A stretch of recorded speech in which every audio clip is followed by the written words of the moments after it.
आजकाल काय होत आहे ना, बिगिनर लोक वर्कआउटला येत आहेत जिम मध्ये. आणि जिम मध्ये आल्यावर असं माझं ऑब्झर्वेशन आहे की ते म्हणजे आपल्या जिम मध्ये जे ट्रेनर लोक उभे आहेत ना, त्यांना गाईड करायला किंवा त्यांना कुठलीही वर्कआउट करताना इंजुरी होण्यापासून सेव्ह करण्यासाठी आपले ट्रेनर लोक उभी आहेत. पण बिगिनर लोक काय करतायत, ट्रेनर लोकांकडे कुठल्या गायडन्ससाठी जातच नाहीयेत.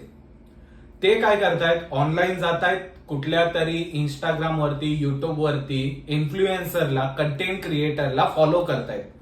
आणि त्यामुळे काय होतंय ना, ऍक्च्युली ते बिगिनर असल्यामुळे त्यांना फिटनेस इंडस्ट्रीचं नॉलेज नाहीच आहे. आणि त्यांना हे माहित नाहीये की तो जो इन्फ्लुएन्सर हे लोक त्याला फॉलो करतायत, तो त्यांना ऍक्च्युअल जी खरी माहिती आहे, खरा वर्कआउट त्यांना सांगतोय की नाही.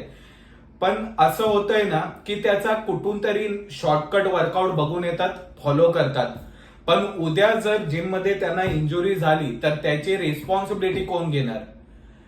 ऑब्विसली जिम ट्रेनर घेणार नाही, कारण जिम ट्रेनर ऍक्च्युली इथे आहे ते गायडन्स करायला.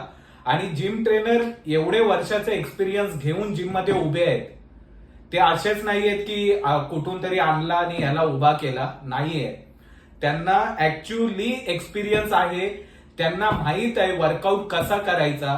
ते तुमच्या बॉडी टाईप, तुमचा जो बॉडी गोल आहे त्याच्यावरती ते तुम्हाला वर्कआउट करवतील. आणि त्यांचा मोटो हाच असतो की कुठलाही वर्कआउट करताना तुम्हाला इंजुरी झाली नाही पाहिजे.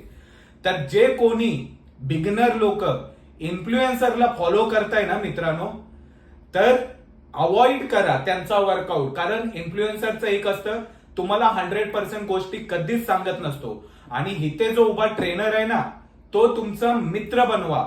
आणि तो तुम्हाला प्रत्येक गोष्टीत प्रॉपर डाएट आणि सोल्युशन तुम्हाला देऊ शकतो. व्हिडिओ आवडल्यास नक्कीच फॉलो करा, लाईक करा, शेअर करा.